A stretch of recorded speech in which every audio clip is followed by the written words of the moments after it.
I'm going to turn off my camera because I'm not dressed for the occasion. So, because you guys are the star today. Casual je Dato', casual Hey je. David. Kita sekarang malam Sabtu, jadi kita kena rehat sikit, tak boleh kerja Malam- keras. We are Malam not minggu. we are not Minggu. on the FB yet, huh? We are live on FB. Can you check Dato' Owen? We live on FB. Can someone also check on your side? We should be live right now. Yeah.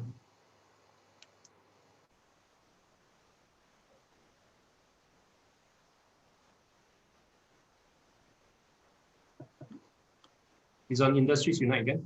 Yes, should be lah. Kalau tak, it's on my page lah. No, it should be on Industries Unite. Yes, it should be live right now. Good luck, Rizal. Oh yes, okay, yeah, we are live. Okay, so let's start lah, boleh ya? Yes. Boleh semua, okay. Halo kepada semua, salam sejahtera semua. Terima kasih sudi bersama kami pada malam Sabtu ini. Malam ini kami ada tetamu istimewa dan topik yang akan dinerangi adalah topik-topik yang hangat pada masa ini. So kami mewakili Industries Unite, berterima kasih atas semua hadirin sekalian.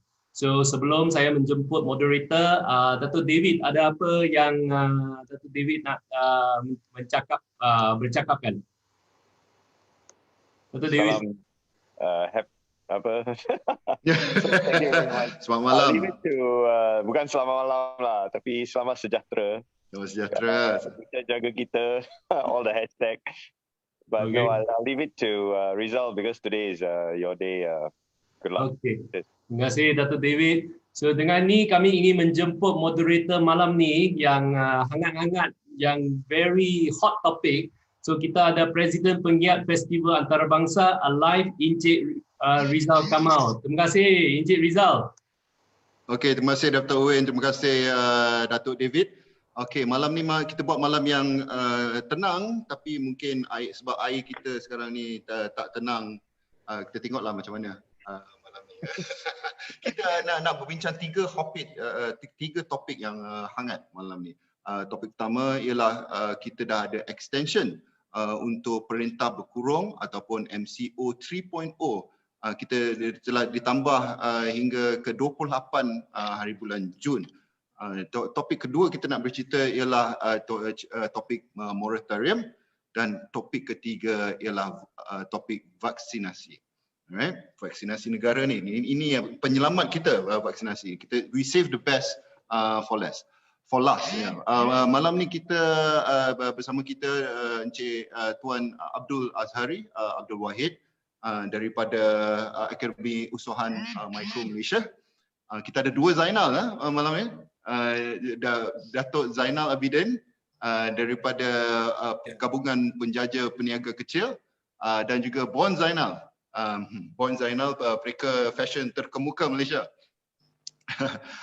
Daripada Malaysia Bumi Putra Designers Association, dan juga kita ada Dato' Azlin Ahmad Shaharbi daripada Peniagawati. Okey. Kita bersedia semua, apa khabar semua? Alhamdulillah. Good. Masih bernyawa lagi. Masih bernyawa lagi ya. Untuk mereka yang di Kuala Lumpur dan Selangor, kita sebenarnya dah lockdown dah lebih daripada sebulan, dan lockdown kita bertambah lagi 2 minggu.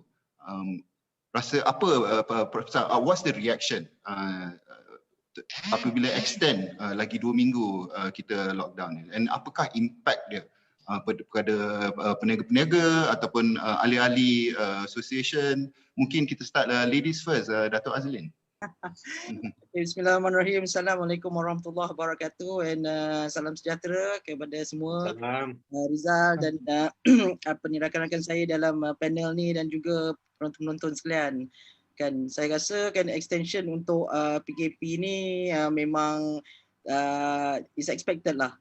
Kan I think kita memang dah jangka, dan ini akan dilaksanakan, dan akan ada extension. Dan bagi kami kan usahawan-usahawan wanita ni kan memanglah banyak yang dah terjejas kan daripada tahun lepas lagi kan. Daripada tahun lepas lagi keadaan tak menentu ni kan dan apa ni, some of our usahawan kan memang especially dalam industri-industri seperti pelancongan kan, hotel, spa and banyak lagi perkhidmatan sebegitu kan, memang daripada tahun lepas lah dia dah memang tak boleh nak buka ataupun menjalankan perniagaan seperti biasa. Dan untuk yang lain-lain yang dapat juga rasalah sikit a few months of buka seperti biasa tu pun kan, saya rasa kan there's nobody, no usahawan yang telah kembali kepada kan some tahap where they were before the PKP lah kan. Tak ada 100% apa peniaga wanita rasa impact dia lagi besar ke? Okay, peniaga wanita ni kan a lot of the usahawan wanita are micro entrepreneurs. Okay, micro entrepreneurs and a lot of enterprises lah as opposed to Sdn Bhd semua kan. Right, and then masalah yang kita nampak kan, I mean like last year for example was the informal sector. Right, those informal sector, those yang tak register langsung under SSM semua kan then itu memang ramailah kan wanita yang dalam kategori itu. Dan last year kan those people in those category kan memang terjejas sebab semua peruntukan kan dan all those things given for all the packages kan dia orang tak boleh nak take up kan, because kena ada registration with SSM lah, Perkeso lah, semua macam-macam kan. Jadi something banyak proses kan, very rigid.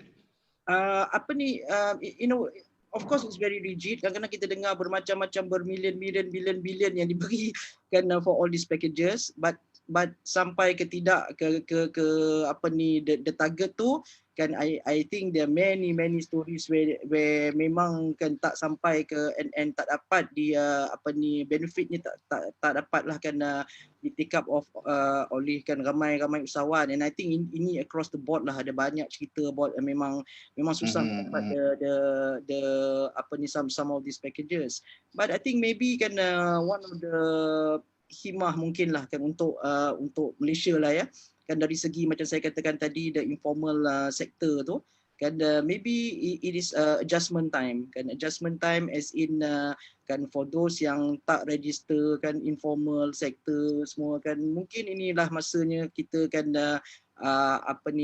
learn our lesson and make sure kita daftarkan kan perniagaan kita, buat dengan betul kan, betulkan sikit governance, betulkan sikit kita punya business planning kan. Jadi kalau kita tengok positif lah Rizal kita mesti sentiasa sebagai business leaders kita mesti tengok yang positif. Kalau tidak kita tak boleh bawa kita punya ahli-ahli semua. So kalau kita tengok macam positifnya kan, maybe lepas ni kan we will all be better organized.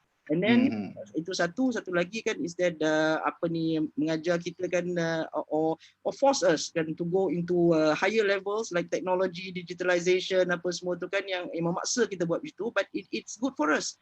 Alright, so itu saya rasa himah-himahnya, because yalah dalam keadaan ni kalau nak fikir negatif semua kan, I think tak boleh. Kita mesti sentiasa positif, betul. Kalau tidak nanti masuk gaung kalau nak fikir negatif kan. Betul lah Zai. Ya. Jadi okey, Datuk Zainal, dah bertambah lagi 2 minggu. Kalau agak-agak peniaga-peniaga kecil ni berapa lama lagi boleh bertahan? Berapa lama boleh bertahan? Kalau bertambah lagi 2 minggu, mungkin because nak tambah lagi 2 minggu tu kemungkinan dia boleh tahan, memang ada. Jadi macam mana kalau bertambah lagi sebulan? Thank you for the question sebenarnya, Cik Rizal. Bagi saya penjaja ni memang tak tahan apa. Dia up to their maximum. You see because dia orang menjaga they have limited hours pertama until 8 o'clock at night. But you see Malaysian usually eat at night. So jadi kita punya penjaja ni mengungut kerana limited hours menjaga setakat dibenarkan setakat jam 8. the last order will be about 6 o'clock. Yeah. So jadi selalunya at that time 6 o'clock, they have maximum to 7 o'clock to finish all the orders. Yeah. So the time is so pendek for them to serve dinner punya menu. Betul-betul. Saya kalau keluar pun, kalau macam terlambat, pukul 7 keluar tu nak beli makanan, memang kelang kabut. Ramai orang kelang kabut, kitchen kelang kabut, orang semua macam ada nak jual. Kebanyakan kedai 6 o'clock orang tak ambil order dah sebab they want to finish their online punya businesses. Kita mengharapkan gerai-gerai tepi jalan. Gerai-gerai tepi jalan pun they have their constraint. 7 o'clock dah have to pack already. Betul. Ya. Lagipun dah masuk maghrib kan. Masuk maghrib. Okay, that is one yang menyebabkan yang I cakap tadi dia orang dah tak boleh tahan. Okay. The second part of it is you see not penjaja ni bila dia orang menjaga without dine in is taken away 50% of their income. So bila tak boleh dine in, I think more than 50% actually. But during this day we have kejayaan kerajaan untuk online kan, mendigitalizekan penjaja ni, satu program yang rasa agak berjaya. So sekarang ni dine in is about 50 to 60% of the income. Bila tak boleh dine in, you see that whatever their profit making is only half of what they are making before. Yeah. Memang tak cukup. Dan you tahulah, you tahulah penjaja sehari boleh menjaga banyak mana sangat. Kalau dia orang boleh untung RM100 sehari, now become 50% will be RM50. What is RM50 today? Memang tak cukup. RM50 today, they got to that RM50. Itulah makan keluarga, itulah utilities, itulah whatever it is. So possibly it could go negative every day. Betul. Kadang-kadang kita berniaga ni setakat kita buat je, tapi kadang-kadang rugi. Sebab memang ada cost yang kita tak boleh cover. I nampak penjaja ni still survive. Bukan survive, they still have to go on lah. Kita bercubalah. Kita mesti mencuba. Walaupun negatif, hoping that tomorrow will be positive. Jadi kita nak tanya Encik Azhari pula ni.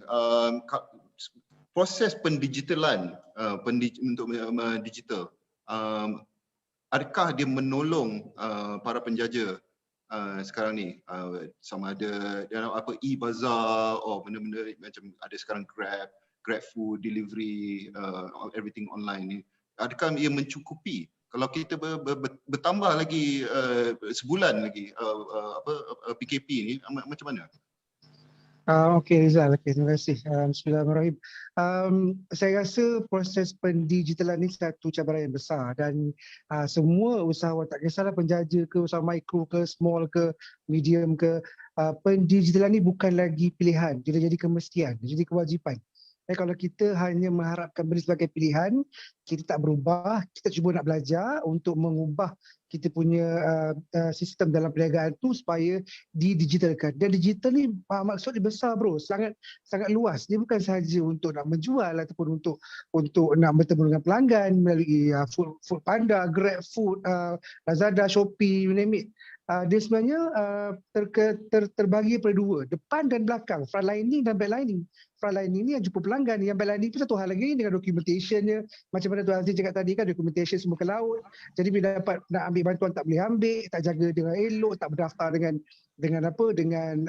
SSM contohnya. Jadi tak ada lesen penjaja, tak ada lesen macam Datuk cakap tadi, lesen penjaja dan sebagainya. Benda tu akan memberi kesan. Jadi kita kena pandai kaji untuk make sure kedua-dua frontlining dan backlining digitalization process ni, proses pendigitalan ni kita faham. Alright, dan gunalah benda-benda mudah dulu bang. So kalau kita nak start dengan benda yang susah-susah, nanti tak jalan.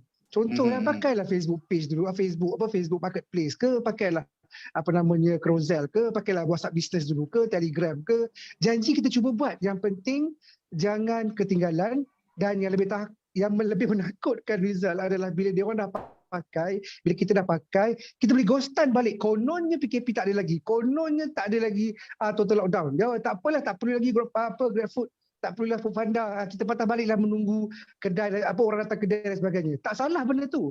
Tapi kena faham, setiap 2 minggu pengumuman berubah. Jadi kalau kita masih kekal dengan budaya konvensional, saya rasa satu benda kita kena lihat secara serius lah. Ya, pendigitalan bukan lagi pilihan, dia memang kewajipan, bro. Terpaksa lah kan. Terpaksa. Kita belajar benda-benda ni.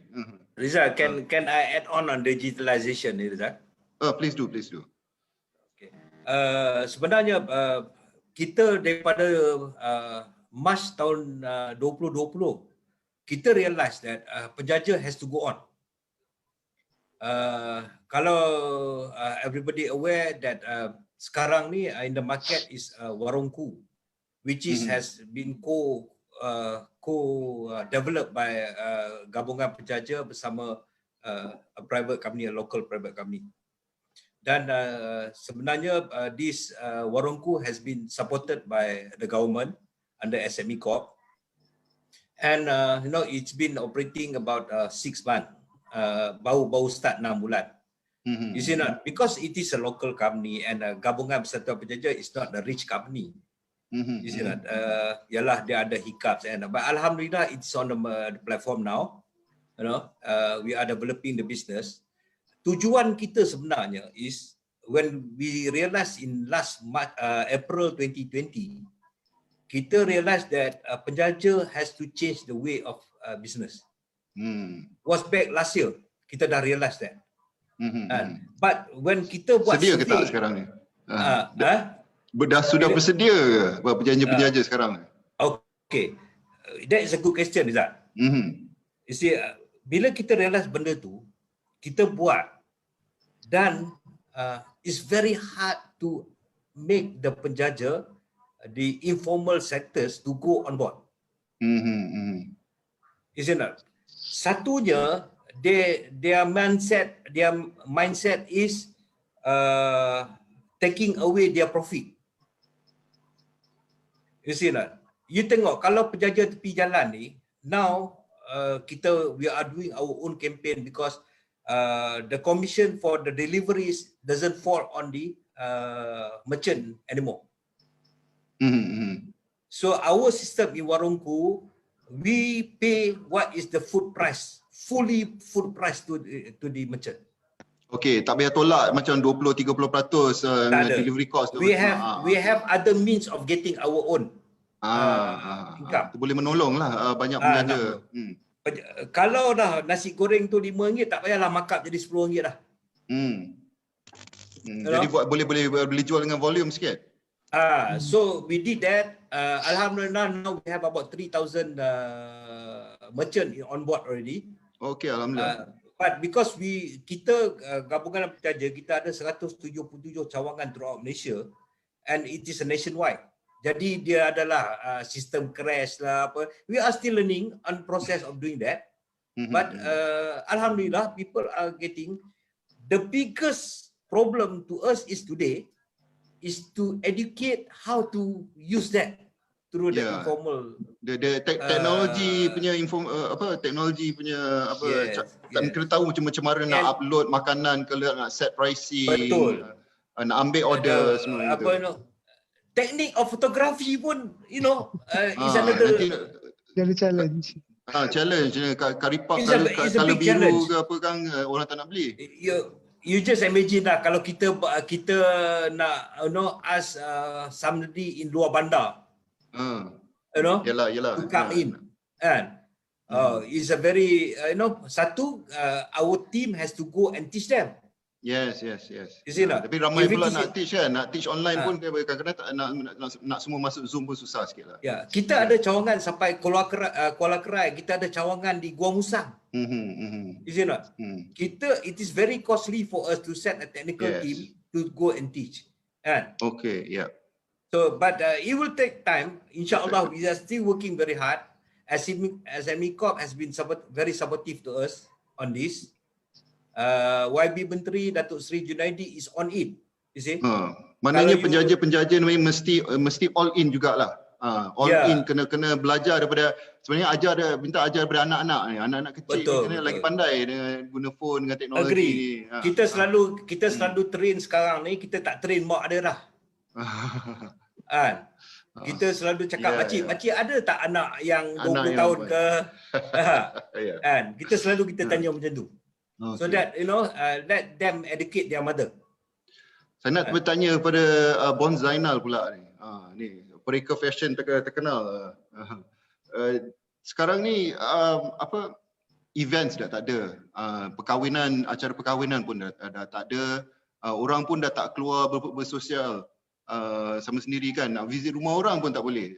Jadi macam mana impact dia kepada Perika Fashion, impact dia kepada penjahit-penjahit dan industri fashion keseluruhannya.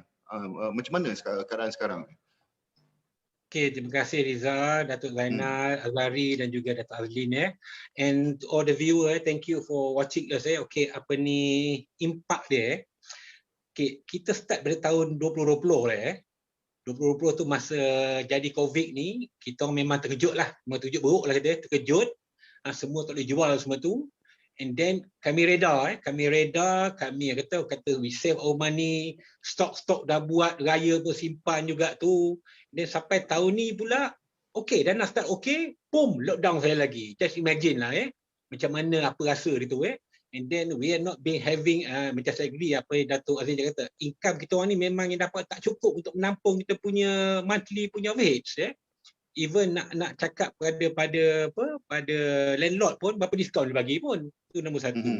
Nombor dua, event, yes. Orang pun dah kata orang tak ada event, tak pergi majlis. Even our client as a tailor, as a designer yang klien-klien yang even buat baju pun dah kurang buat baju. Kenapa? Pasal dia tak bekerja. Dia kerja di office maybe seminggu 2 kali saja. So banyak impak dia.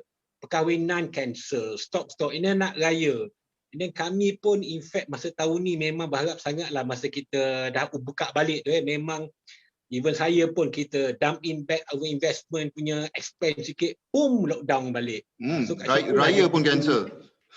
Kat situ lagi satu. Kat situ yang impak yang orang kata apa, saya dah 30 tahun berniaga So ini impak ni macam nak kata apa pun kita reda, tapi kita kena usaha. Okay, and then tadi memang saya agree apa Datuk Azlin cakap pasal in term of kita punya data. Banyak designer tak berdaftar, banyak pun tak berdaftar tu. Itu saya saya faham. Tapi yang penting sekarang ni kita nyawa sekarang ni. So priority kena ada must be set right. Nyawa kita ni kena jaga dulu. I mean benda-benda tu kita boleh buat ataupun adakan separate punya entity untuk daftarkan syarikat supaya dapat proses digital tu.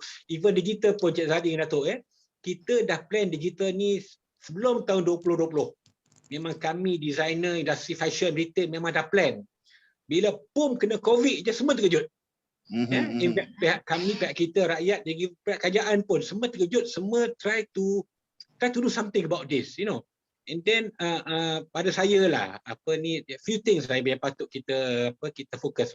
Yang topik ini daripada moratorium dan juga topik untuk vaksinasi. I think yang pertama of course lah sekarang ni kita banyak kata bank sekarang ni memang dia tak nak bagi moratorium, susah nak bagi sebagainya tu. Banyak perbincangan dibuatkan.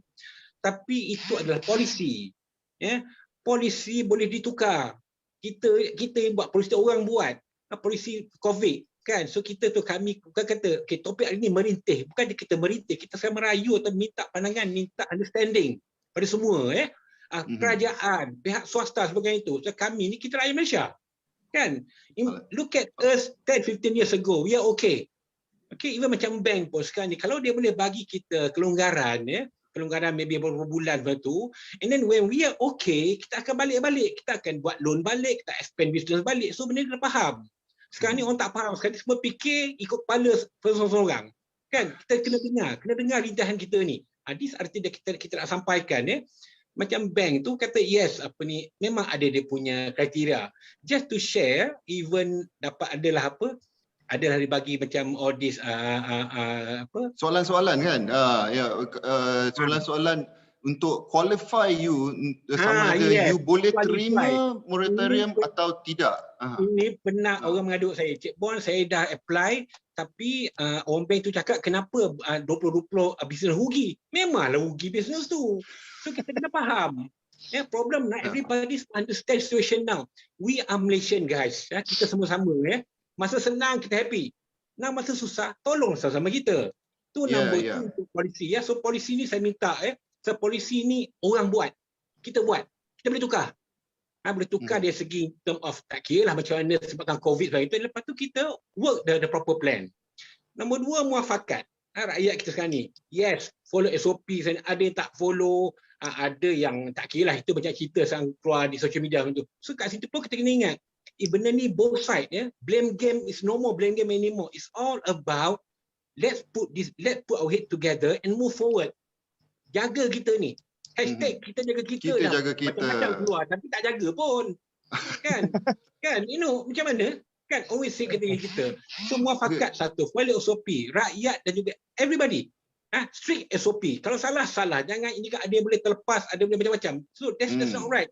From then on, kita ni ni go back to digital Digital, bila digital, our buyer mindset dah lain tau. Dulu kalau kita go online, designer saya ni dia ada platform di Zalora atau di mana. It's a luxury. Now dah lain, now dah jadi kemestian, dah jadi cara hidup. And then pembeli pun sekarang ni dia punya kepala dah semak tau nak beli. Dan dulu you promote something orang akan beli. Now dah lain. So kita faham banyak dia kita kena belajar lagi. And then Cik Zari, Datuk Zainal digital ni betul saya agree kita kena belajar banyak lagi. But orang lain dah advance dah bertahun advance so kita we need to catch up.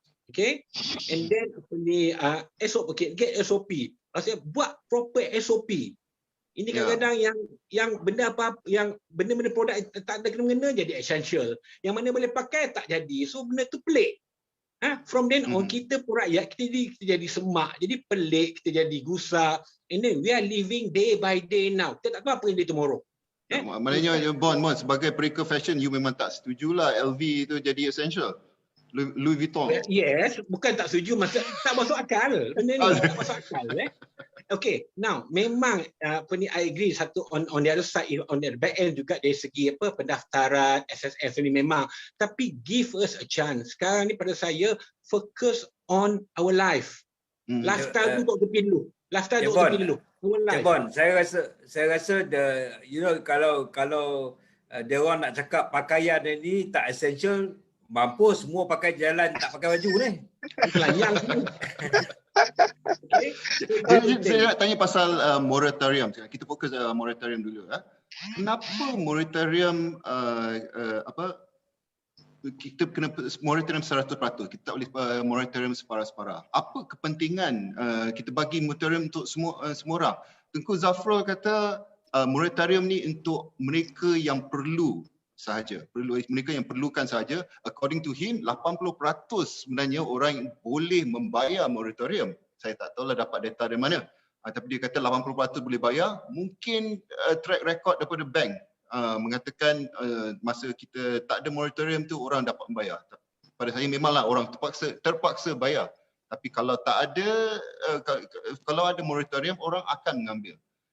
Sekarang ni dia dah bagi moratorium terpilih tidak untuk semuanya dan macam Encik Bon cakap tadi bila kita nak apply moratorium banyak soalan ditanya dan bank-bank akan memilih siapa yang boleh dapat moratorium, siapa yang layak dan siapa yang tak layak. Tapi banyak bisnes memang nak push untuk full moratorium. Boleh bagi pendapat? Siapa boleh? Siapa nak bagi pendapat? Macam ni, I think this moratorium has been very saya rasa this one sepatutnya Tengku Zafrul has to call for the stakeholders for a meeting. Macam kita dulu masa in March 2020 masa nak buat bantuan prihatin yang pertama tu kita dipanggil. Betul, I think Datuk Azlina was there also. Yeah, I was there with you, yes. Kan. So jadi kita, you see not, the GKP, all whatever it is was discussed inside our meeting. and it become until today GKP is still alive. So jadi moratorium ini juga adalah satu keperluan yang sangat-sangat. Kalau dia come out with 80% orang yang masih boleh membayar, itu adalah orang 4 juta datang daripada kaki tangan kerajaan, kaki tangan bank, kaki tangan JLC. Tetapi orang menjaga, I think totally 100% tak boleh bayar. Lagi-lagi sekarang tengah lockdown ni kan. They should have they should have engaged with this group macam kita ni, group macam kita ni, you know, what should be done, what should be given. Rasa ni macam pressure daripada bank. Kita rasa bank tengah pressure Minister of Finance jangan sekarang bagi ni moratorium businessman. penuh. Sekarang businessman, you see not, businessman has felt very bad. You see not, they have given profit for years to the bank. You see not? Until today, I think tak salah, the last was about 43 billion. You know. So, apa salahnya today is time for them to do the to pay back us. Itu pun bukan kita minta tak bayar-bayar. Kita minta tangguhan moratorium sahaja. Betul. Boleh tak saya sambung tu sana? Boleh, please. Kan apa ni, yes kan, itu kisah kita jumpa dekat MOF kan bulan betul. 2020 kan. Then after that kita ada moratorium 6 bulan tu. So alhamdulillah kan, and I think kan kisah moratorium ni kan, kita ni pemimpin-pemimpin NGO kan, I'm sure kan kita dah letih kan. I'm sure kan all my rakan-rakan ni kan dah letih bercakap pasal moratorium ni dan mendesak dan menggesa kerajaan kan to give this blanket moratorium kan. Saya rasa masa September dulu kan, masa tamatnya moratorium PKP 1 tu, right, kita dah start dah kan cakap yang blanket moratorium ni perlu diteruskan. Right, masa tu kan Bank Negara was trying to do the RNR tu. Yang RNR kan dikatakan boleh refinance, reschedule apa semua tu kan. Masa tu kita ada banyak dialog dengan Bank Negara. Kita dah cakap masa tu dah kan, that I think RNR ni tak boleh nak work lah kan, because RNR ni is very selective, susah nak dapat and all those things. So kita kata kan masa September tu kan, it's like kita baru nak nak bernafas sikit lah kan, masa September, Oktober tu kita buka sekejap lah. Kita baru nak buka kejap kan, give us a chance. Give us a chance kan, so that kita boleh kan make sure that kita punya all our businesses kan boleh survive kan dan boleh sustain. Tapi kita tak sangka masa September, Oktober masa kita dialog dengan Bank Negara tu, dan keadaan akan jadi macam ni sekarang. Jadi sekarang ni kan 9 months later, keadaan ni dah teruk sangat dah kan compared to September, Oktober tu. Dulu kita tak sangka kita ingat kita dah mungkin dah on the way up lah mungkin, right kan. But now kan it's with the lockdown, with the numbers kan apa semua, 9 months later, satu kita dah we are getting worse. We are getting worse. Our business is getting worse. Kan, duit kita pun dah banyak habis. Duit kita dah depleted sebab dah 15 bulan dah kita macam like Bom kata tadi kan. All businesses. I mean of course kan banyak concentration kita fokus on micro. Kita cakap pasal micro, tolong B40, tolong MM40. Tapi sebenarnya kalau kita fikirkan semua business kan, tak kira lah kecil ke besar ke apa, dalam masa 15 bulan ni siapa yang boleh menjalankan bisnes kan like normal and get profits like normal, right? Siapa yang boleh, melainkan maybe sama businesses which are like memang health ke apa kan, yang berkenaan dengan COVID ke apa, yang mungkin dah go up lah. Tapi yang lain macam jual glove lah. Jual glove kan. Tapi yang lain tu kan, whether you're big, you're big, you're small, you're professional, you apa semua, dalam masa 15 bulan ni siapa yang boleh bayar kan even the overheads of your business. So kalau kita fikirkan tu aja kan, Rizal kan, fikirkan itu kan, 15 months you got to take out your money, right, bayarkan overheads business kita. So the overheads may be small, may be big according to whatever kita jalankan business kita, but still not enough, right? Betul. We got to dig in kita punya savings. Okay, kita punya saving kan. Kalau kita buat business plan kita yang cantik sangat pun untuk business plan kita kan, selalu kita save untuk kita buat allocation untuk business plan tu mungkin 6 bulan lah kata. Itu pun dah kira bagus lah tu kalau kita ada money stash aside for 6 months. But sekarang dah 15 bulan. So kita sampai ke sini 15 bulan, mana-mana business pun, right? Kita perlukan the extra cash. Kita perlukan extra cash untuk kan menentukan kan yang kita punya business tu boleh kan survive dan membayar semua kan all our cash flow. So, maknanya 80% sebenarnya perlu moratorium. Dia terbalik. Stats Tengku Zafrul terbalik kot.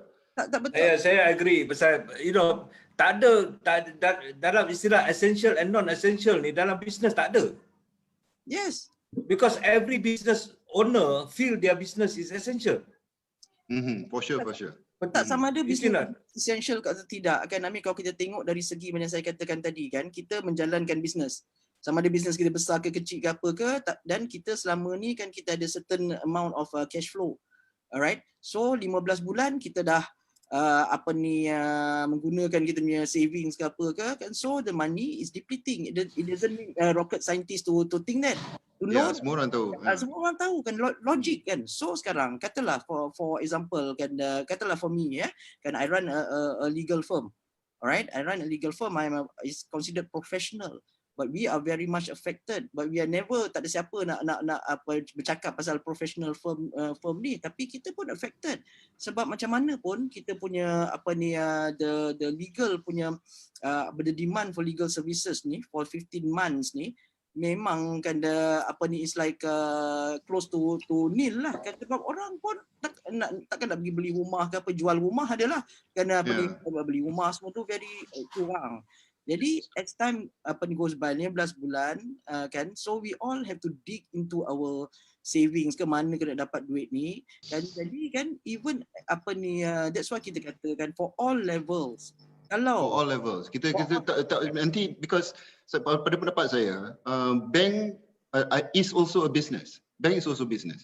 Maknanya kalau dia orang dibeli pilihan sama ada nak beri the people moratorium or not, they will lean more towards tak beri moratorium unless dia macam okay lah, dia kriteria ni these are the desperate group, kita bagi. Tapi yang macam lebih kurang or they refer or you still can survive, dia tak bagi. And then why leave it to the banks, right, to give that discretion? But all of us are desperate. Well, betul. Desperate. I mean, so kalau siapa yang tak desperate tu, right kan kan the lucky ones yang tak perlu moratorium tu, then they opt out lah. They opt out kan. Jadi kan yang lain tu kan kita bagi supaya kan memberikan kita kan bantuan kan, ketenangan actually kan. Because kalau kita asyik kena fikir kan nak bayar loan sini sana apa benda, kita nak fikir pun tentang kita punya way forward, nak buat business kita survive tu kan, kita pun semak kepala kita. All the usahawan tu kan nak fikir pun tak boleh. Macam ni, this example lah, kita ni sekarang discuss pasal moratorium ni kan. Kita take our time kan and then discuss pasal moratorium ni kan, dah berhari-hari, dah berminggu-minggu dah bercakap pasal ni kan. So kalau the kerajaan give us the moratorium, the banks give us the moratorium, then we can use our time to do something more productive, more positive business. Kan. So peniaga pun sekarang semua orang tengah apply moratorium, tapi macam Cik Puan cakap tak semua dah dapat reply. Jadi kita pun macam dapat ke tak ni, macam mana kita plan cash flow kita, bank nanti kita nak bayar ke tak. Mungkin orang just tunggu mungkin tak bayar terus bank rugi juga. Jangan take legal action je lah. Rizal, I think the moratorium will end I think end of July. Whether it is answered or not by the bank, most of the loan has been rescheduled business loan will start payment I think 1st August. Is it not? Macam mana kita nak start 1st August? Is it not? I don't think so. We are able to have what we are having before. Bagi I, the best is to ask for the government to segregate whether who qualify. Itu senang aja. it's not that hard to qualify who eligible for the moratorium. Macam mana tu? What's the simplest way? Government should, because you see, the simplest way is, if you are government servant, you are not affected. If you are working in the bank, you are not affected. You are working in JLC, you are not affected. That is already 50% of what the loan members loan apa? Orang yang ambil loan. Borrowers. Susah benda tu. Ya. Tapi sebenarnya the soalan yang bank tanya, okay? Bila you nak apply moratorium, I dah check kan. Kalau dia tanya, your income dah jatuh bawah 70% daripada income normal ke tak? Okay, dan soalan pertama. Soalan kedua dia, adakah jatuh daripada income normal tapi tidak kurang daripada 70%? Maknanya kalau you kurang 50% ke kurang 30% masuk dalam golongan ni. Lepas tu business masih jalan ke tak? These are the kind of questions that the bank tanya. Jadi memang to me memang they are really looking at to give only a certain group which they consider qualify for this. Betul tak Azhari? Ya, Rizal, I mean kali ni kita tengah cakap pasal proses moratorium. Saya dah go through proses tu untuk company. Dan itulah soalan yang ditanya pada mula-mula saya duduk depan pegawai bank. Alright, sales berapa? Jatuh tak 80%. Saya cakap terang-terang dia memang bukan 80%, almost zero tuan. Saya cakap dengan dia.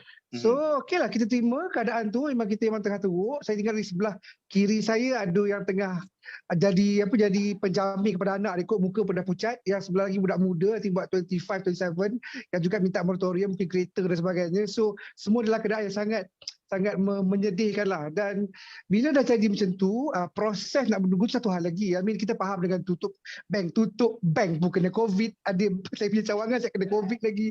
So banyak proses-proses yang berlaku sepanjang kita nak ambil moratorium tu, sampai saya pergi ke bank, sampai jumpa pegawai tu, sampai saya naik HQ, saya sebut nama bank tu. Saya naik HQ tingkat 12, saya tanya, saya punya ni dah settle ke belum? Saya kata, saya dah confused, amaran dapat, SMS dapat, dah suruh bayar, tapi belum lagi dapat kebenaran untuk moratorium. Jadi proses macam ni saya rasa memanaskan peminjam-peminjam. Dan kalau kita boleh kurangkan, sama adalah nak auto ke, nak tersasar ke tak tersasar, saya rasa itu kita bincang lama dah. Kita dah lama bincang. Itu satu dari segi proses, tolonglah permudahkan. Itu saya minta sangat. Saya tahu bank juga buat yang terbaik untuk memastikan kita dapat moratorium dengan cepat, tapi smoothkan dia dalam bentuk online ke apa ke, hantar email, kita kena sign, director nak pergi sign. Allahu Rabbi, memang kita faham kenapa, tapi ini krisis, kod tak boleh kena sign digital lah, contohlah. Simple aja. Ni director aku 3-4 orang nak kena turun pergi ke bank nak sign, kejap ada yang tak boleh keluar, yang tak boleh perintah daerah, macam-macam cerita. Jadi benda tu patut dipermudahkan. Itu satu. Yang kedua, isu interest. Ni faham orang-orang biasa, rakyat marhain macam kita tak faham interest bank pun. Saya dulu hampir bayar 25,000 kalau saya terima 80% punya kesan perniagaan dan turun sampai ke 50% pembayaran bulanan. Saya kena bayar hampir 25,000 ekstra untuk dapat moratorium kereta. Gila babe, macam second hand punya kereta. Alright, so then I decided not to go to the minimum, I go to a bit higher. So dia kurang sikit lah, dia punya perkiraan tu dah berbeza, kurang sikit. Ini ramai rakyat Malaysia tak tahu, bukan rakyat Malaysia je bang. Usahawan pun ramai yang tak tahu. Dia tak kerti kira, main sign aja documentation, main sign je kontrak, kau tak tahu, kau bertambah lagi 5-6 tahun. Ya, tak tengok fine print. Tak tengok fine print, tak faham berbahaya pun. Cuma satu lagi saya nak bawa satu lagi angle. Dia apa nama Rizal, if I may share with you. Angle ekonomi. Bila kita ada moratorium, okay, bila kita ada lebihan, katakanlah RM100 ajalah kita ada, pun tak banyak. Katakanlah kita ada 4 juta je peminjam seluruh negara, tak kisah siapa pun lah peminjam tu. Kita ada 400 juta yang akan berlega dalam ekonomi. Kita akan mula membeli offline dan online. Benda tu memberi kesan yang baik kepada pembeli. Kita yang membeli, mudah-mudahan beli benda yang betul, benda-benda yang diperlukan. Dan yang keduanya, memberi kesan kepada PKS juga. Kita juga dapat hasil jualan, kita juga dapat mengembangkan ekonomi. Kita boleh sustain, kita boleh jaga staf kita supaya tak kena diberhentikan, perniagaan kita boleh bersambung. Jadi kalau kita pandang angle tu, saya rasa sepatutnya pihak-pihak yang terlibat perlu pandang juga angle tu. Saya tak nak cakap pasal legality, pasal kewajipan nak memilih yang wajib, yang terkesan ataupun tidak. Itu saya rasa pihak bank dah banyak kali dengar, kita pun dah banyak kali bincang. Cuma tengoklah dari segi aspek ekonomi pula. Bila orang berbelanja kan benda tu yang baik. takkan mungkin satu perbelanjaan yang banyak dalam negara, dalam keadaan kasih bukan satu benda yang tak baik. Itu benda yang elok sebenarnya. Orang still kena spend the money. Orang tak bayar moratorium pergi simpan somewhere. Orang spend. So that is something yang saya rasa pihak bank dan juga pihak-pihak berwajib lah, mahu di pihak kerajaan pun cubalah pandang dari angle rintihan orang yang memulakan moratorium ni supaya ekonomi itu berjalan lebih lancar. Itu namanya rintihan yang baik sebenarnya, Rizal. Ya, kita ambil kerajaan tak boleh fikir nak protect the bank too much. The bank ni memang powerful entities, but you know, rakyat sekarang tengah susah, and automatic moratorium akan menolong keseluruhannya lah. Macam banyak lagi baik untuk ekonomi, untuk rakyat daripada kalau bagi sekatan-sekatan yang separuh-separuh moratorium. Rizal, tambah sikit ya. Macam macam katalah, bank pun orang juga, kita pun manusia juga kan. Look into the aspect now, aspek untuk kita bertahan, untuk kita sama-sama satu Malaysia ni helping each other. Kan? Itu aja. Memang ada polisi, memang ada dia punya dia punya margin profit, memang ada, kita faham, tapi simple lah. Orang kita duduk disuruh berjimat, kurangkan lifestyle, berjimat lah, cut here, cut there. Why don't you do that too? Apa salahnya pun? Kan? Bila kita dah okay nanti, kita akan start balik, regenerate balik, expand business, buka lagi cawangan ke, ambil loan lagi, sama juga. At this moment now, we need that. We need all of us, all Malaysian, ni Malaysian ni, the bank pun Malaysian, to look into this. Kan? Yes, of course kena bayar interest, memang normal tu memang biasalah, tapi agak-agak lah sikit. Kan? Because sekarang ni semua orang, like saya tadi borak dengan Zari tadi, dah bukan nak berintih, dah kata bukan nak merayu dah teruk sangat, tapi kata fahamlah kami ni. Like I say again, policy is written by man. Kita buat, kita boleh tukar. Zaman-zaman kata darurat kan. So inilah dia apa ni kita kena buat. Ya, memang konsep kita jaga kita ni mesti apply untuk semualah. Yes. Yes. Okey, kita nak bergerak kepada topik seterusnya, sebab kalau cerita moratorium ni sampai pagi kot. Tapi betul habis. Rizal, saya nak sambung sikit je. Okay, one last point, yes, on moratorium ni kan. I mean, of course we always talk about moratorium from the banks lah kan, tapi saya rasa kan dia ada banyak lagi kan agensi atau pihak-pihak yang memberi loan ya kan. You talk about some of the syarikat kredit, you talk about agensi kerajaan, you talk about katalah macam Tekun, AIM semua kan. I think kerajaan kena look into that also lah kan, that the moratorium can has to be given by all these agencies as well, and maybe kan yang non bank tu mungkin kerajaan akan lebih boleh decide on that ke, because they have more influence there kan. Macam like Tekun ada banyak bagi loan pada kan usahawan semua kan, AIM, the community thing semua kan, and all the loan giving people kan, PUNB ke kan, all those people kan. So kan I think kan ramai usahawan yang dapat loans from there. So one part is the bank, another part is all these agencies yang bagi itu tu. Boleh tak kan the moratorium be extended to all of that as well kan, so that yes banyak agensi yang kecil-kecil atau besar-besar ni pun perlu memberi moratorium. Tapi kita tak push sangat kan, kita tak bercakap pasal bank, pasal bank tapi usahawan ramai dapat daripada agencies, PUNB ke, PNS ke, Tekun ke, apa ke semua kan. I think if that can be first step lah kata kan, first they have a moratorium to assist kan all the usahawan, that may help the usahawan a lot. Yes. So all agencies. So actually, I also I'm an investee from MyCreative. Itu pun moratorium is something that we continually discuss, and we have to apply over and over again. Jadi kalau macam dapat automatic daripada agensi kerajaan, it will help a lot of entrepreneurs as well. For sure. Alright. Okay, kita nak cerita topik kedua kita. Vaksinasi. Okey, vaksinasi sekarang di Malaysia ni orang cakap memang tak cukup pantas. Ramai ramai yang kata kita perlu mempercepatkan. Saya nak baca statistik sikit. Sekarang ni lebih kurang 4.2 juta dos telah diberikan di Malaysia.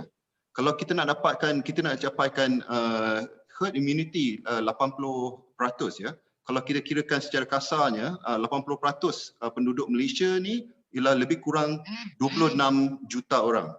Kalau kita dapat reach 150,000, sekarang ni lebih kurang macam itulah. On the weekends kita boleh sampai 150,000 dos sehari. Tetapi some days sekarang 120,000.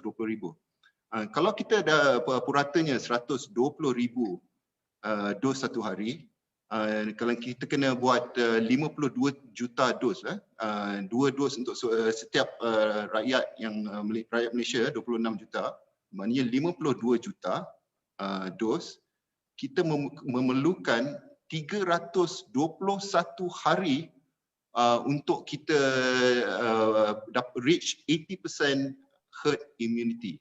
Kalau kita buat kiraan lah, kita hanya 150,000 dos sehari, kita akan capai herd immunity pada hujung bulan Jun 2022. Okay. that's my math. I rasa kiraan saya ni betul. Jadi memang penting, amat amat penting untuk kita mendapatkan lebih daripada 150,000. Kerajaan kata by Ogos kita akan dapat 300,000 dos satu hari. Jadi apa pendapat? Macam manakah cara-cara kita nak mempercepatkan? Adakah mega PPV cukup?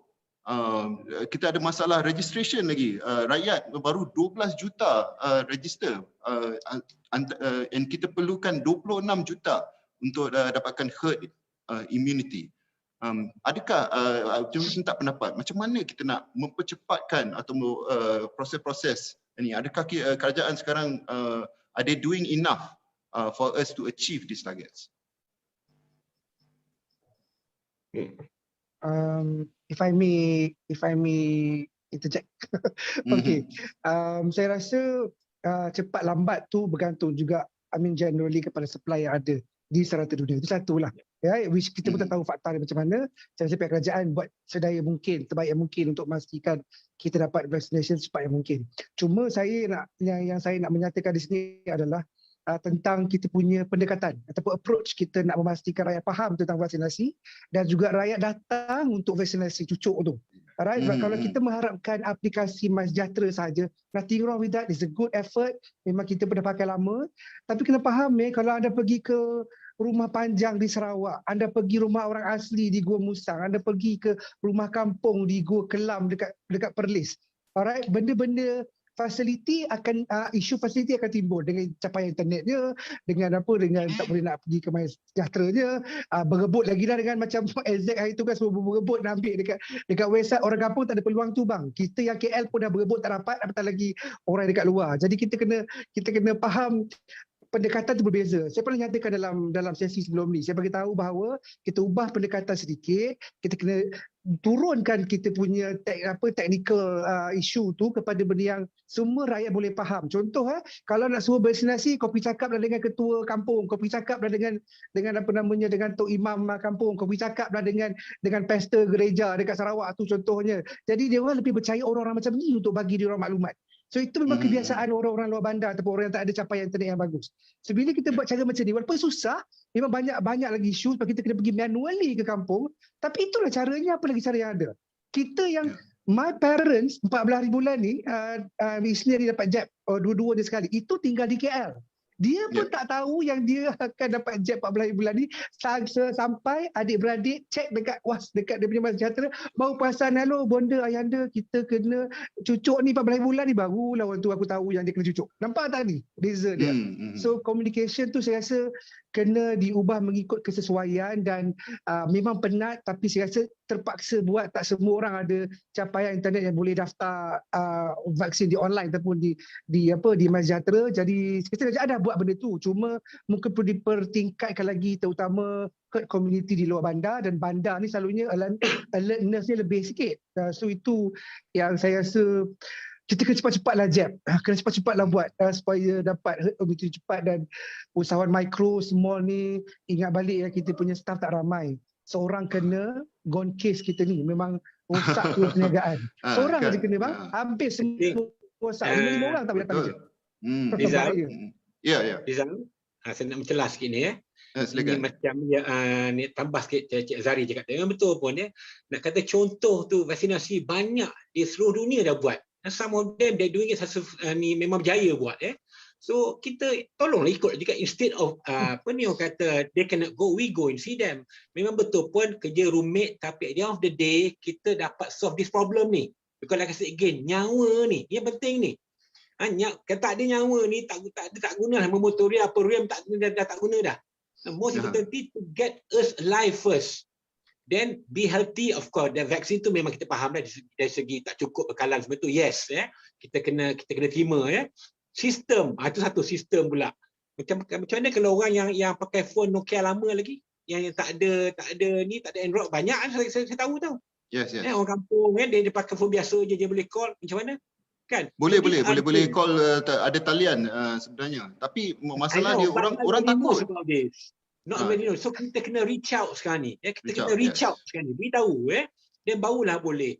Memang betul, saya pun agree, at the end of the day vaksinasi penting, tapi the reach out tu, and of course dia punya sistem tu Cik Azhari, sistem tu kena betul. Tapi I think looking at the statistics sekarang ni, 12 juta yang baru sign up. Tak semestinya dekat bahagian rural, tak ada breakdown yang ada cari, tak ada breakdown siapa yang register. Tak semestinya rural, sebenarnya urban areas pun saya rasa ramai yang tak register lagi. Mungkin yang sebelah yang berumur, yang ke atas sikit tu, ataupun diorang yang takut, yang banyak alergi, takut dan sebagainya. Jadi diorang tak register ataupun macam tak nak ambil vaksin. Ni ada cara tak kita nak convince diorang untuk mencapai herd immunity?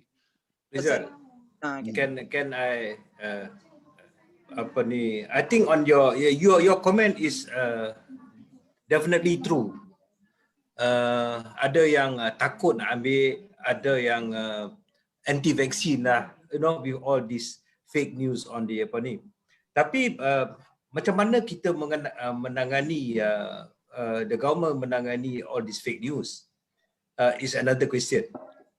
I rasa we have I think kita dah 4 juta rakyat yang dah dicucuk vaksin. Kita juga nak tahu what is the outcome. 4 juta ni selepas dicucuk ada tak yang kena? What is the rate? Kena COVID selepas dicucuk. Whether ada ke tak ada ke, belum ada data ni. We need the data. You have to publish the data to the rakyat. Baru dia confident that the vaccine is working. Yes. Boleh tak saya mencelah sikit, Rizal? Sure.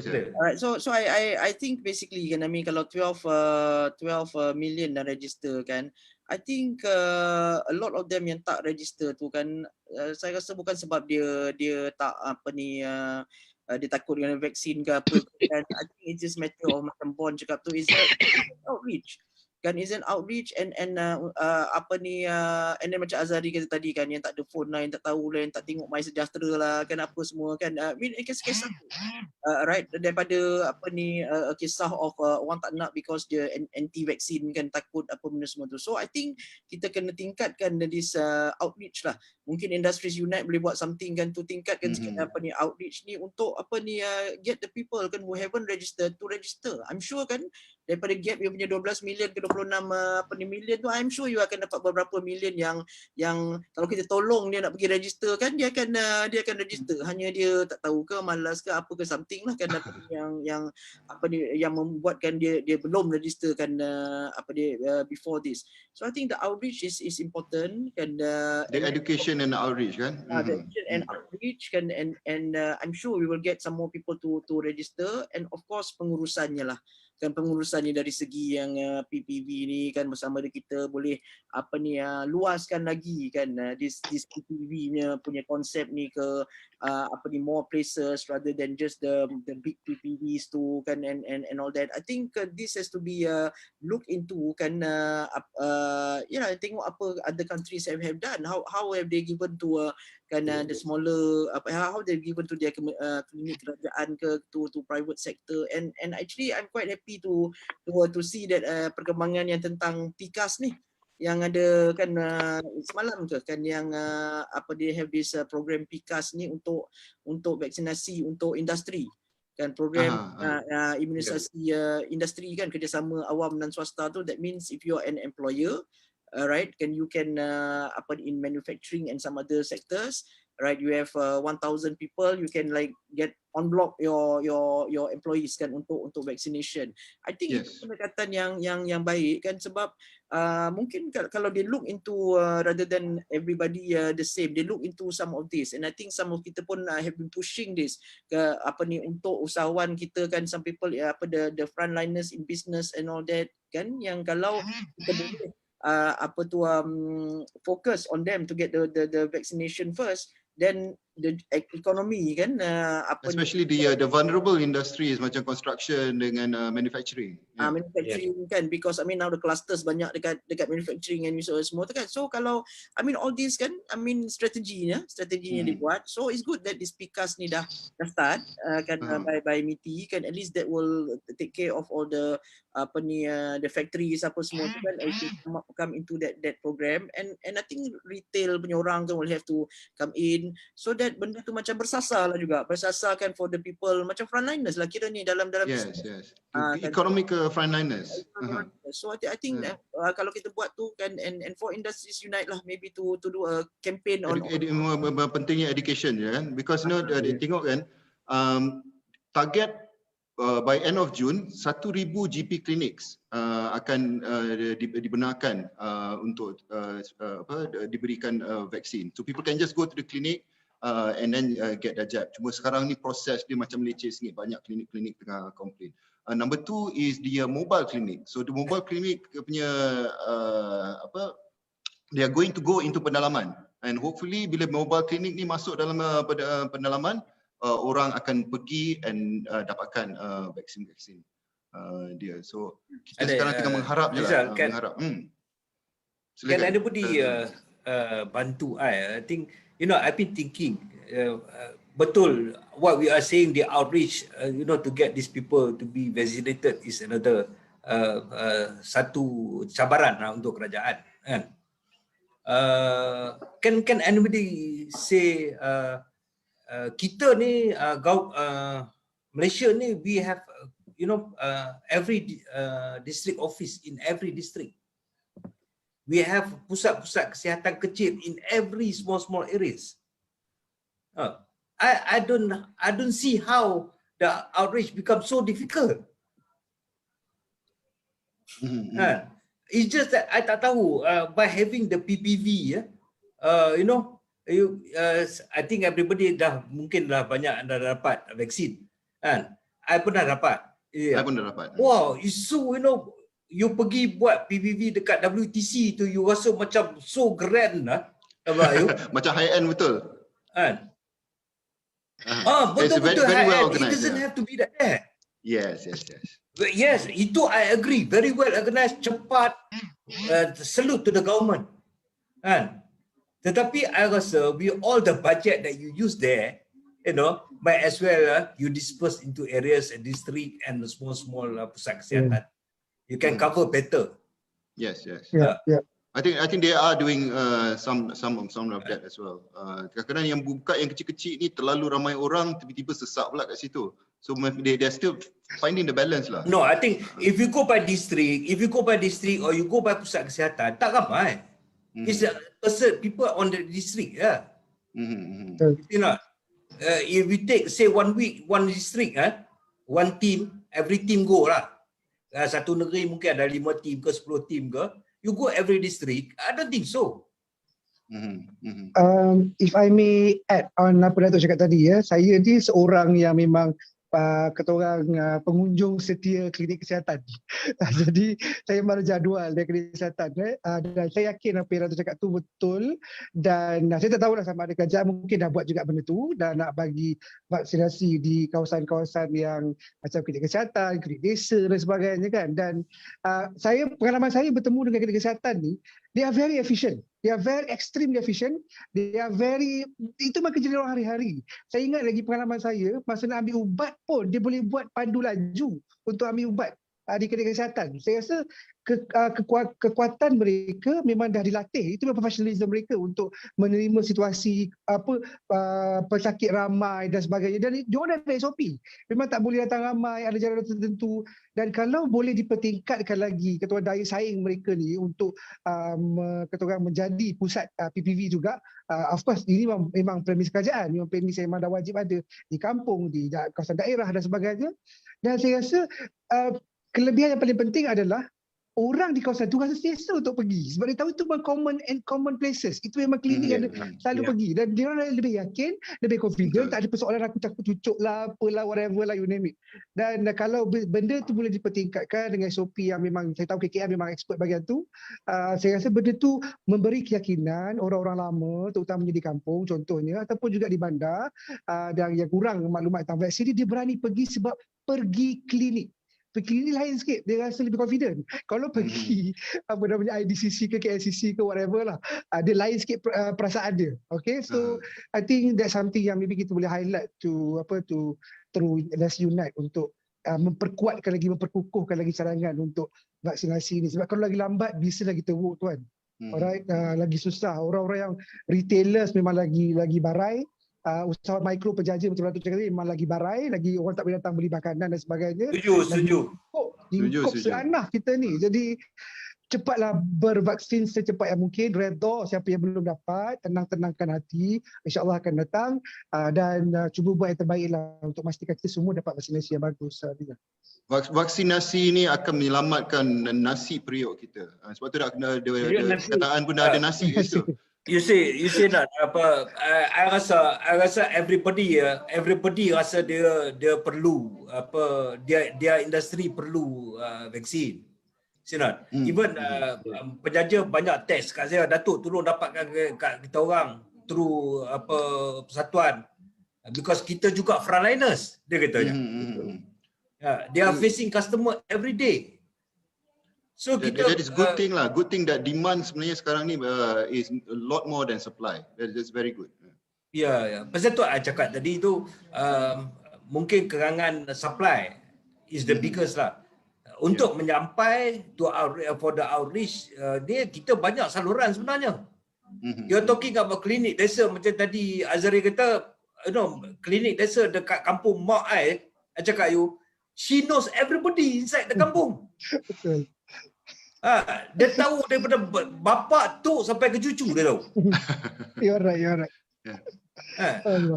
Betul. So I rasa that is the best saluran that you should do, you should have. Is it? Yes. Tapi itu masalah tu kan, masalah yang berlainan itu kan. Satu masalah supply tak cukup. So satu lagi kan masalah orang tak register. Tapi kalau masalah supply tak cukup, berapa orang register pun, you won't because you don't have the supply. So what is the actual problem? Is it the supply tak cukup or is it orang tak register? Sebab kalau orang tak register, kita buat outreach. Tapi kalau kita outreachkan orang dan 20 minit register, supply tak cukup, kita nak buat apa ni kan, you know? I rasa register is not the issue. You see not? Macam tadi ada yang kata setengah mungkin tak erti nak guna this new phone apa semua ni, how to register, they don't know. Tapi kalau you buat kat klinik kampung, kata hari ni ada vaksin, I'm sure berdegit datang. It's just that somebody has to, you got to get volunteers to fill up the form for them lah. Itu je. Yeah. I think bila harap-harap lah bila di all these mobile clinic ataupun klinik local clinic buka untuk vaksinasi, semua akan pergi and get the vaccination. Kalau tidak pun masuk dalam rumah dia orang cucuk tangkap cucuk. Tapi sekarang mungkin problemnya kan Rizal dan kan mungkin problem sekarang kan is actually pengurusan lah pemberian vaksin ni. Dan because now kan you put that registration aside, you have 8 million orang, 8 juta orang yang dah register yang belum divaksin. Yes, betul. Address problem tu dulu kan, or address kenapa yang 8 juta ni yang dah register. Actually lebih daripada 8 juta. We have given out 4.2 million doses. Doses, tapi sebenarnya yang telah divaksin sepenuhnya 1.4 juta dan 2.8 orang baru dapat satu dos. So mungkin the first level is to solve this problem about kenapa yang macam mana cepatkan untuk 8 million yang dah register ni. Dan kita fikirkan siapa yang lagi yang orang yang belum register tu. Kan and actually saya ada cakap dengan Rizal hari tu kan, that maybe if we can do macam Industries Unite ke ataupun gabungan mana-mana gabungan NGO kita kan, right, to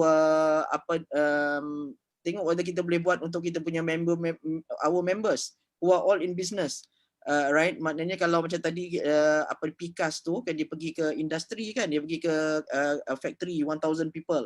So kalau dengan Industries Unite 1,000 business people kita aturkan untuk kita punya 1,000 members in dalam business ni untuk dapat cepat. You know, maybe something we can yang kita boleh organize. Tak pun kita boleh, because kita ada members kita shopping mall, kita boleh tumpang daripada satu shopping mall tu ada mungkin 1,000-1,500 pekerja ke apa, kita boleh tumpang masuk ke dalam tu, yang company-company yang kecil yang nak join the program, kita boleh join program, kita set up dalam shopping mall, lepas tu semua pergi in certain date lah, date yang tertentu. Jadi kita dah dekat 10 suku ni. I ada satu lagi soalan penutup, boleh ya? Jadi ini nak saya panggil soalan cekumas. Pembukaan ekonomi. Sekarang ni kita tak tahu lagi. Mungkin kita sekarang memang kita tak tahu bila lagi kita akan membuka ekonomi kita. Tapi bila kita tengok 2.0, pasar malam dan bazar dibenarkan buka. Dulu daripada banyak-banyak industri lain. Dan bila bazar-bazar dan pasar malam dibenarkan dibuka, industri-industri lain semua compare, saya punya SOP lagi ketat daripada pasar malam, tetapi saya tak boleh buka. Jadi the effect is the pressure pergi to the government. Every industry sekarang minta, ni dia pasar malam dah buka, industri saya bila pula nak buka? But to me, I understand the view from the government, because peniaga-peniaga kecil ni, kais pagi makan pagi, income dia rendah. Jadi bila kalau tak buka all of this, they will suffer a lot. But the unintended effect, bila Ismail Sabri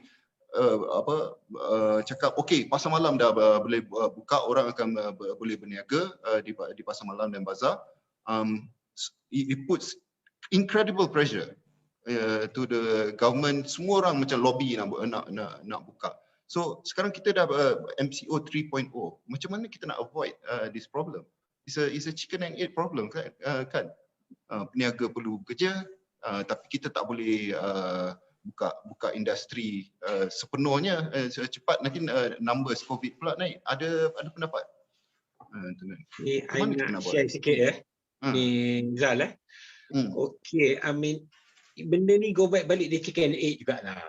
Macam mana pun kalau tahu apa ni, macam kata yang ada yang boleh buka, ada yang tak buka. And then banyak pula macam event dari segi dia punya pada saya lah, kalau nak lockdown tu lockdown terus. macam kita buat dulu.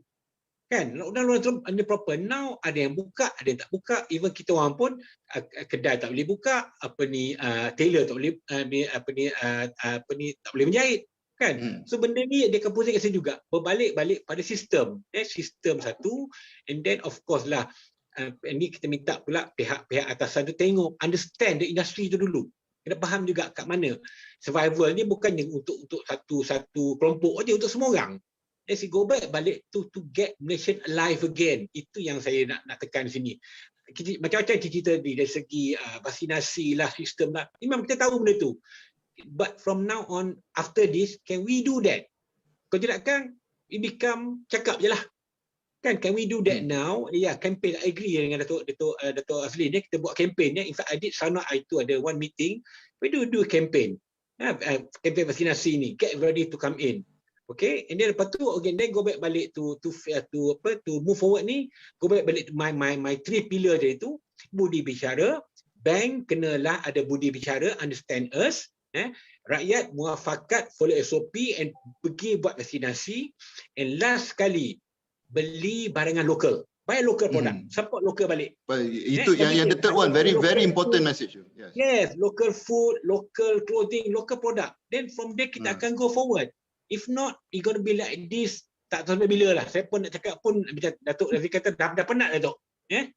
So, siapa yang boleh beli Louis Vuitton tu tak payahlah beli barangan lokal. Beli barangan bonsai. I agree on the last one lah. Buy local tu very important lah. You see. Yeah, kita kena support. Kan? Tapi apa Cik Bon, I rasa kita terlupa satu. Where we buy local, you buy online. Which delivery company yang kita pakai? Dulu Grab local lah, sekarang dah tak local dah. Both of the company that very famous, I don't want to name it, both of the company doesn't belong to the Malaysian. Yeah. You see, so again, you see not today their business is about 600 million a month now. Yeah. Yep, agree. It's a no joke business on deliveries. We are sending the money away, see. So, I think dia macam ni tu. So, terkejap tu macam ni tu. I think I agree with you, tapi macam ni. But if we follow this three pillar ni, just start buy local balik, we start to balik, then kita start buat balik our own lah. Tapi now ni, survival mode ni, kita tak ada choice. Tahu, we don't have choice now. Kalau kata lepas ni kita nak follow yang local punya platform, tak banyak. And yes, bila tak banyak, masa saya tak banyak tu, people are into this digital thing. But we are still in the learning process. Ini saya tahu sendiri. I know, I experience this. Kita still learning process lagi. Pembelian dari segi dia punya the system dia macam-macam lagi. But then again, most important thing now kita kena ada budi bicara, muafakat, and last sekali, for now start by local. Jadi dia generate the income balik dekat kita balik ni. Then from there we can see the difference. For sure. Kita ada satu soalan daripada Afizi daripada Astro Awani. Soalan dia bunyi macam ni. Perlukah pemimpin yang bertanding semasa PRU berkempen di akar umbi menyampaikan mesej mengenai vaksin melalui jentera-jentera parti mereka? Semasa PRU boleh berkempen untuk bercalon, kenapa sekarang tak boleh berkempen untuk vaksinasi? Ni saya nak tambah sikit ni I got one feedback from one of our members ya. Ini our designer. Dia pun tanya tau, Cik Bon, kenapa masa buat election boleh ramai semua pergi one time pergi semua, and then bila kita buat ni payah. Itu pun saya pun selalu duduk fikir tak. Dia make sense juga tu ya. Aduh. Tapi saya rasa yalah, bergantung pada objektif aktiviti yang dijalankan. Masa PRU ni memang orang politik memang tujuan untuk berkempen, untuk menyampaikan itu memang tugas orang politik. Saya pernah keluarkan dalam soalan ni. Saya kata kalau kita melarang orang politik buat kerja politik, tak ubah macam kita melarang nurse buat kerja nurse. Macam kita melarang orang doktor buat kerja doktor. Kita melarang designer buat kerja designer. Itu memang kerja mereka dan kita perlukan mereka juga. Tak ada pilihan. Cuma bagi saya, persoalan yang saya nak tanyakan dekat sini, boleh ke mereka berkempen dalam keadaan sekarang ni? Satu hal. Okey, ini hanya MKN dan KKN je boleh berjawab. kita ada kuasa nak menjawab. Dan kalau dibenarkan, kalau boleh dah berkempen for whatever reason lah, saya tak nak komen pasal politik dan sebagainya, kalau seseorang pemimpin tu sayang dengan rakyat dia, benar-benar kasihkan rakyat dia, nak selamatkan nyawa rakyatnya, inilah masa untuk menyampaikan ilmu, tak kisahlah dia ke atas KLCC maupun di hujung Gua Niah, dia tetap akan cuba untuk bagi ilmu supaya orang faham tentang vaccination, orang faham tentang SOP, ikut SOP, cepat cucuk selagi boleh. Sekarang kau kena panggil, kau jangan memilih-milih, kau cucuk je apa yang ada. Dan saya rasa benda tu memberi satu impak yang baik. Sebab nak tak nak, memang pemimpin politik memang dipandang oleh masyarakat. Tak kisahlah kau politik mana pun, dia memang dipandang oleh masyarakat. Yang penting, mesej sampai tu kena ikhlas di hati. Bila nak bertanding, kita bertanding, itu untuk menang. Itu dah namanya bertanding, mestilah kena menang ataupun kalah.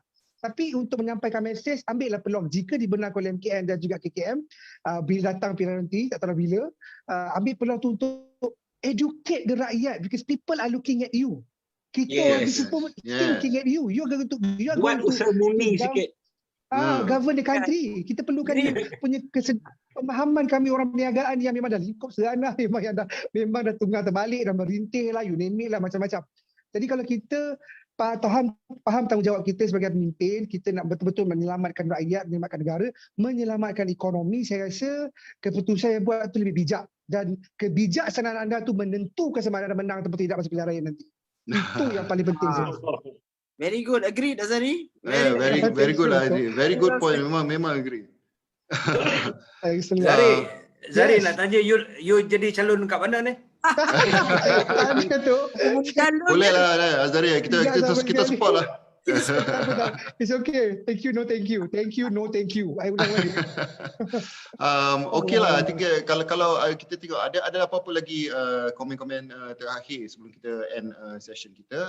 Mungkin kita boleh invite Datuk David dengan Datuk Erwin back to our Zoom and for everyone untuk kata-kata terakhir. Ada ke? Yes, David, Erwin, how are you? Okay. Enjoy the talk. Thank you. Oh, I love the talk. I thought it was so good today. It was a very, very interesting talk. You know, I was very, very interested. And I think there are some amazing points that were brought up by the panelists today, speaking from the ground, speaking from the heart. It was a very genuine, from the heart message, which actually resonates well with a lot of people. If you look at the comments that were being made, everybody agreed with what was being said and what was being discussed. And I think this is a very important thing, that people up there get to see the real issues that are faced on the ground, so that they can help all Malaysians. You know, we are Malaysians, we help each other, and we hope that this type of discourse can help to make some impact, maybe a better impact. Whether it's small or big, we all have to keep trying. So thank you all very much. I'm really, really appreciating. Thank you. Yes. Thank you very much. Thank you. Alright, Datuk Win, any last words? I'm lost for words lah. I dengar semua komen-komen, semua I setuju. Semua setuju. I setuju lagi sekali, lagi satu barang je lah. Kalau Azhari, when you want to become a calon, I Dia aku ambil berebut lah tu macam aku depan tu. Nak kena tukar kawasan undi No. Okey, kalau tak ada apa-apa komen lagi, terima kasih kepada semua panel-panel malam ni. Memang satu perbincangan yang bernas, dan harap pihak kerajaan dengarlah rintihan-rintihan kita pada malam ini, dan ambil pandangan-pandangan kita akan share video ni. Kalau dia tak nampak video, Facebook live, kita akan share video ni kepada orang-orang yang tentu. Harap dia orang tengok dan dengar. Ya. Rizal, tambah sikit word. Kita kena valuekan tu. Hashtag kita jaga kita. Let's do it betul-betul. Jangan hashtag saja ya. I think let's do it betul-betul patut jadi hashtag. Yes, betul. Jangan half-half kan. After 1 year lah. I think after 1 year tu Cik Bon cakap tu memang betul lah.